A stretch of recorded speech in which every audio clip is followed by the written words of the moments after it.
Next, we'll discuss the reproductive cycle in female as well as related hormonal control. There are two main reproductive cycles in female. The first one is menstrual cycle. The second one is ovarian cycle. Menstrual cycle involves changes which takes place inside the uterus. So there are three phases in menstrual cycle. So the first one is menstruation phase, the second one is proliferative phase, and the third one is secretory phase. So since it's a cycle, so after secretory phase, the cycle will repeat and restart with menstruation phase, followed by another proliferative phase, and then finally secretory phase. So it's a cycle. For ovarian cycle, so this cycle involves changes which takes place inside the ovary. So there are also three phases in ovarian cycle. The first one is follicular phase, the second one is ovulation phase, and the third one is luteal phase. So similar to the menstrual cycle, ovarian cycle is also a cycle. So kalau cycle maksudnya after luteal phase, dia akan repeats back to follicular phase for the next cycle. First, we will focus on the ovarian cycle and the hormonal control related to ovarian cycle. So ada tiga graph yang akan kita tengok simultaneously. So the first graph is about the concentration of FSH and LH, follicle stimulating hormone dan juga luteinizing hormone. Second graph adalah berkaitan dengan what happens during the ovarian cycle. The third graph adalah pasal concentration of hormone progesterone and estrogen. So semua ni kita akan tengok secara serentak. First, at puberty, hypothalamus will start to secrete hormone gonadotropin releasing hormone ataupun GnRH. And then GnRH will stimulate the anterior pituitary gland to secrete another two hormone, which is FSH and LH. So kalau kita tengok the first graph, bila hypothalamus sudah secrete GnRH, kita akan nampak concentration of FSH dan juga LH starts to increase. So daripada day 0 on the y-axis, at this point akan ada peningkatan concentration of hormone FSH dan juga LH. Next, bila concentration of FSH and LH sudah meningkat, so this hormone will stimulate the primordial follicle yang ada dalam ovary untuk starts to grow. So dua hormon tadi akan pergi ke ovary dan menyebabkan primordial follicle yang ada dalam ovary tadi untuk starts to grow. Ingat, dalam primordial follicle kita akan jumpa primary oocytes yang sudah masuk meiosis 1 tetapi arrested at prophase 1. Sebab itulah tadi dalam proses oogenesis, bila puberty barulah primary oocyte akan continue dia punya meiosis 1. Sebab at this point baru ada hormon FSH. So hormon FSH tu akan stimulate primordial follicle untuk starts to grow. So bila primordial follicle starts to grow, at the same time the primary oocyte pun akan starts to continue dia punya prophase 1 and then complete the prophase 1 to form secondary oocyte. Next, anterior pituitary gland akan continue to secrete FSH and LH, and simultaneously FSH and LH akan stimulate the follicle to grow even bigger, to form primary follicle and then followed by formation of secondary follicle.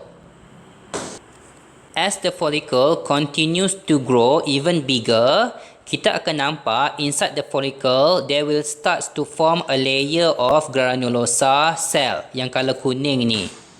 One of the function of granulosa cell is to secrete hormone estrogen.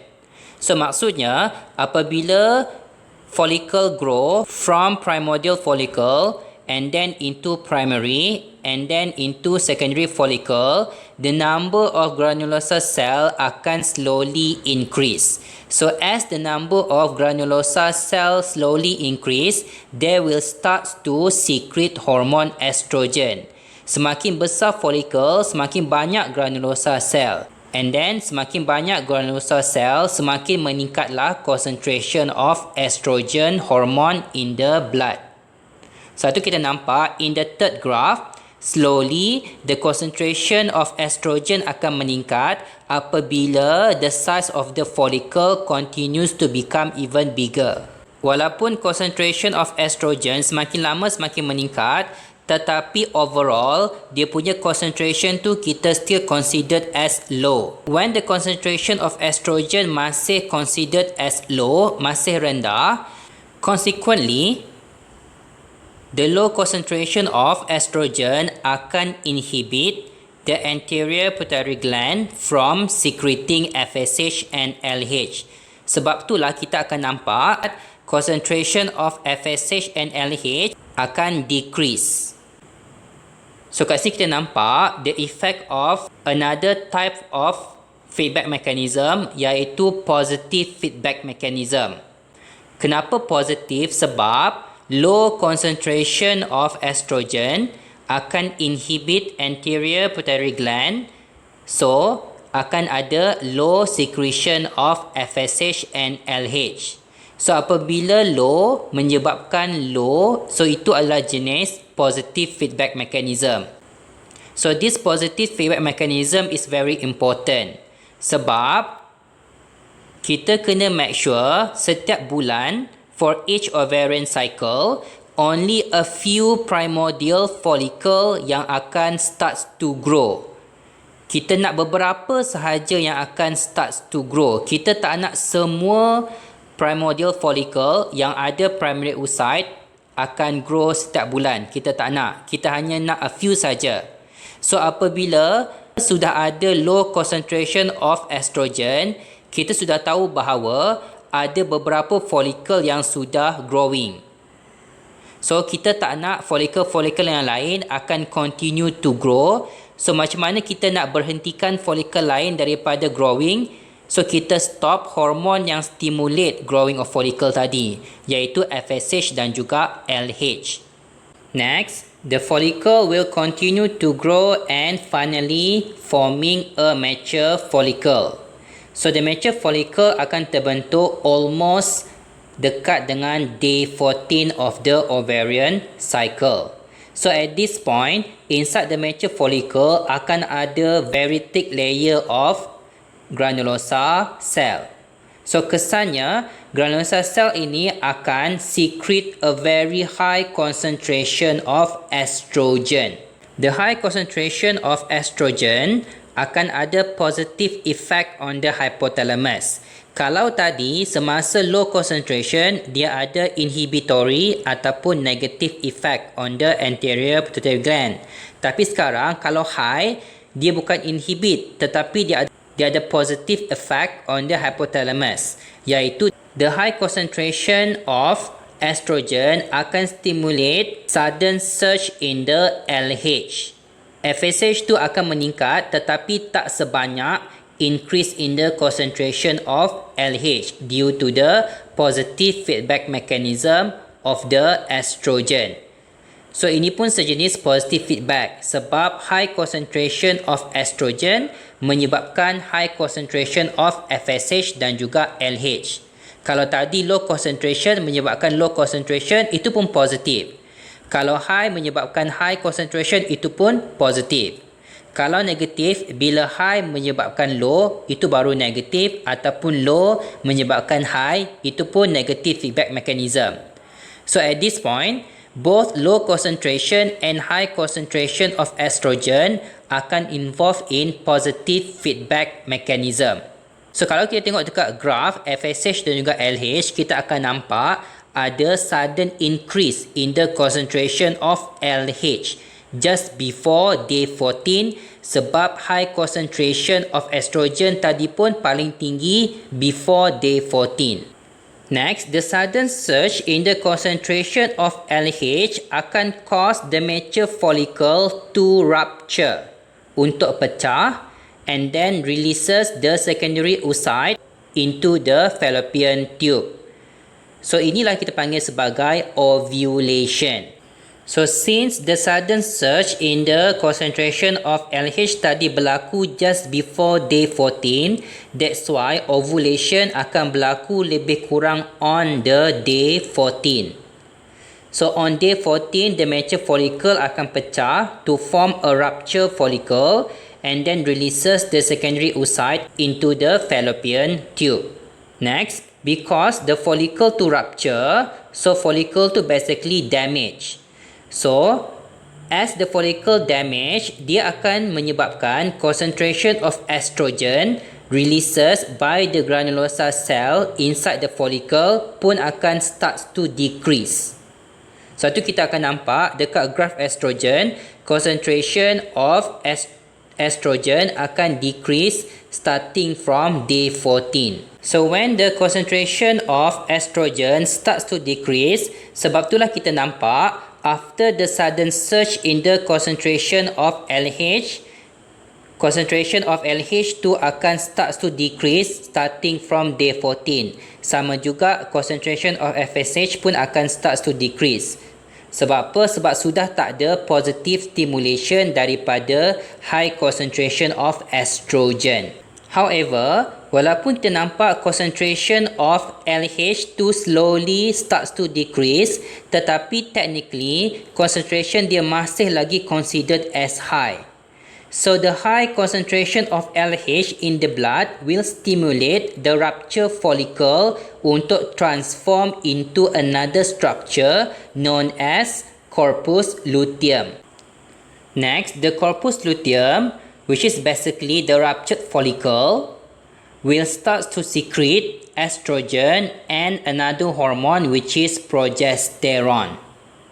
So that's why kita akan nampak after day 14, selepas estrogen tadi slowly starts to decrease, when there is corpus luteum form, the concentration of estrogen akan starts to increase.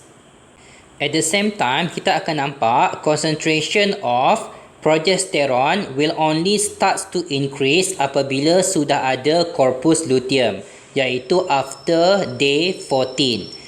So selagi tak ada corpus luteum, the concentration of progesterone in the blood masih rendah. So after day 14 sudah berlaku ovulation and the ruptured follicle sudah transform into corpus luteum, barulah kita nampak concentration of progesterone starts to increase sekali dengan concentration of estrogen. Next, back to the concentration of FSH and LH. So after ovulation tadi, the concentration of LH dan FSH akan slowly starts to decrease. And both of these hormone, the concentration remain low. Sebab when there is high concentration of estrogen and high concentration of progesterone, so combination of dua-dua estrogen dengan progesterone punya high concentration akan inhibit hypothalamus dan menyebabkan less secretion of FSH and LH by the anterior pituitary gland.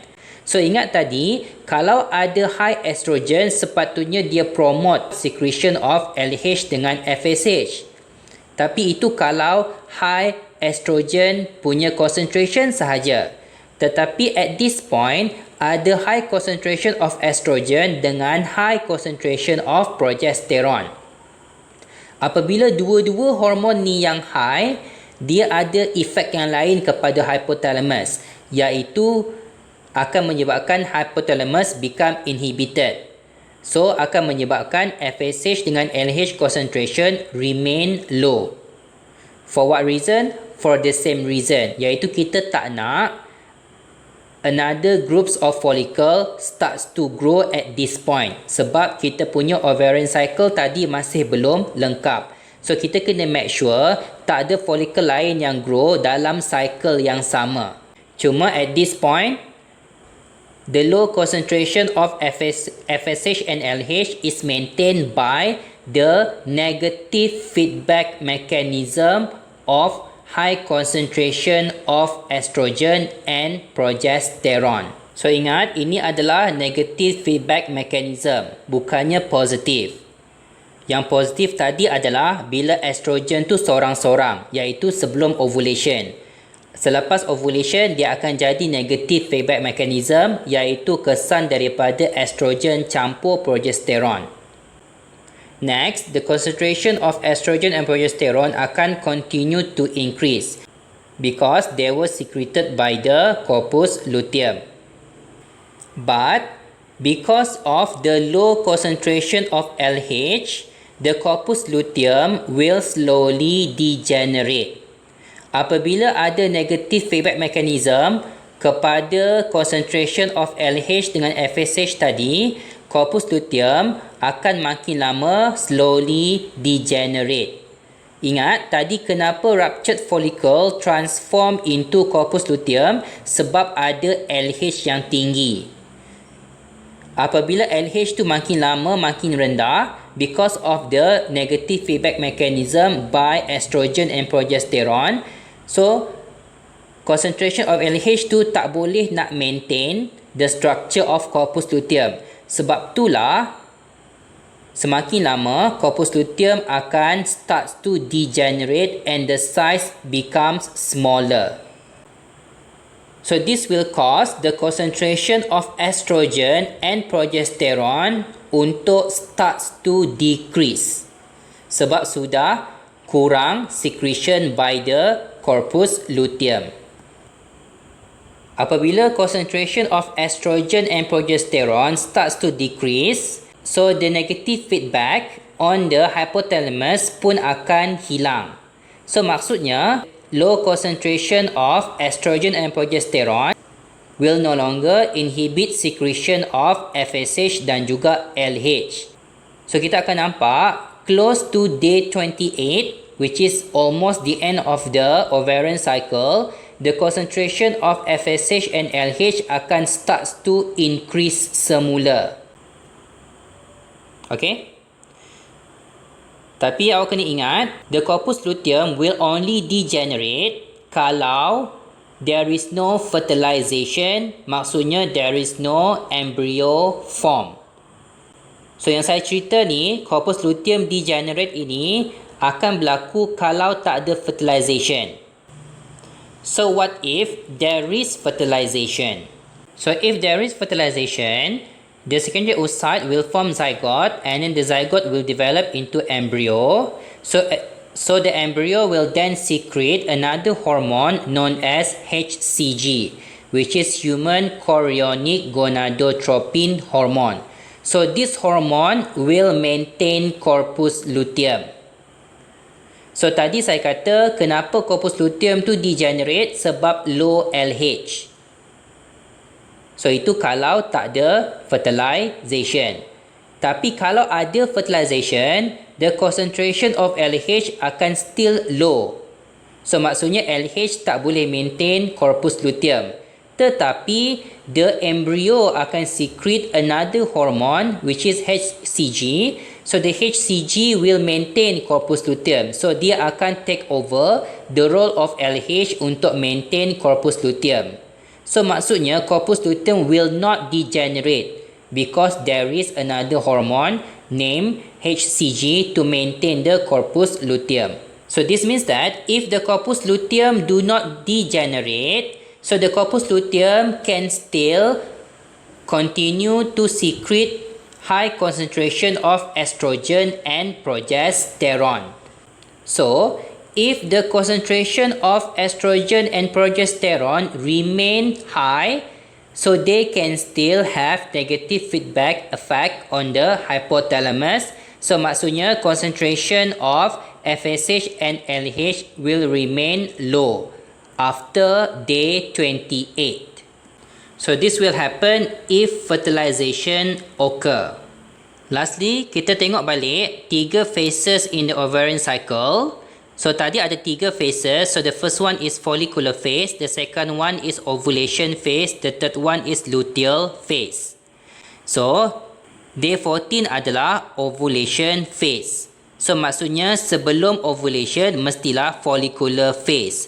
So the name follicular sebab dia melibatkan development of follicle. So starting from day 0 until day 14, so itulah tempoh masa di mana follicular phase will takes place. Luteal phase pula akan berlaku selepas day 14, iaitu selepas ovulation phase, starting from day 15 until day 28.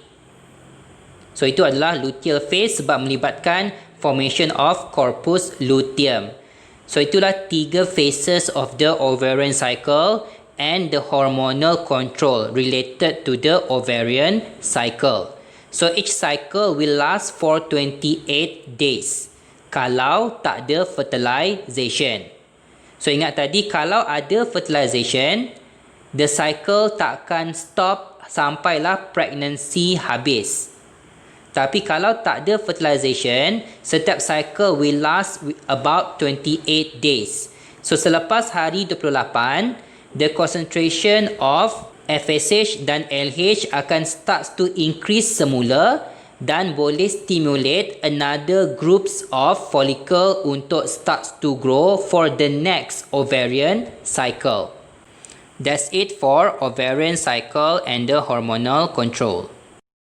The next reproductive cycle is menstrual cycle. So menstrual cycle is all about the change in the thickness of the endometrium wall in the uterus. So the female uterus akan ada satu jenis dinding yang kita panggil sebagai endometrium. So this endometrium wall, dia punya ketebalan tu boleh berubah mengikut concentration of hormones. So the first phase is menstrual flow ataupun menstruation. So this process akan start from day 0 until about day 5 to day 6.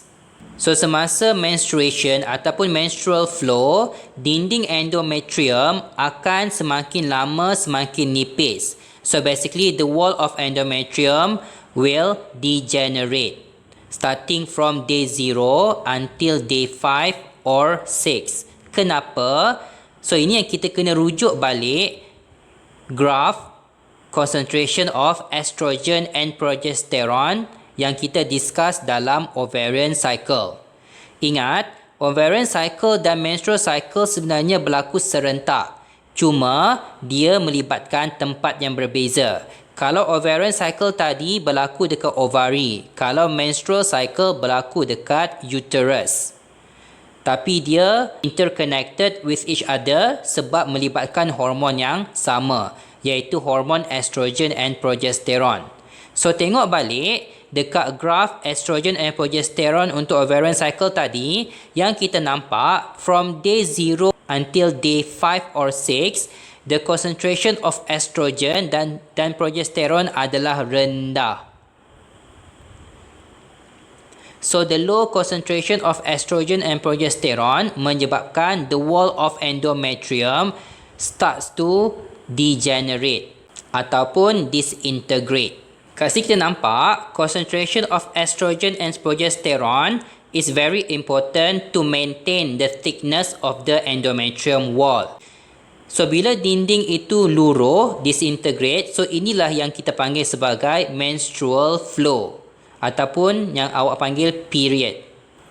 So masa phase inilah, kalau tak ada fertilization, the secondary oocyte akan keluar semasa menstrual flow. Next is proliferative phase, iaitu day 5 until day 14. So during proliferative phase, yang kita nampak concentration of estrogen will start to increase. So apabila concentration of estrogen starts to increase, so the wall of endometrium pun akan rebuild semula. Dia akan terbentuk semula and starts to become thick once again. Kenapa? Sebab the hormone estrogen promotes proliferation of the endometrium wall. Satu kita panggil proliferative phase. Proliferate tu maksudnya the cell will increase in number. So bila sel tu bertambah, mitosis, so semakin lama dinding tu akan semakin tebal.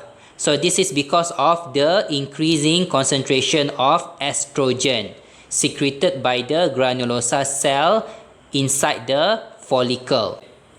So during secretory phase, the high concentration of estrogen and progesterone will promote maintenance of the endometrium wall.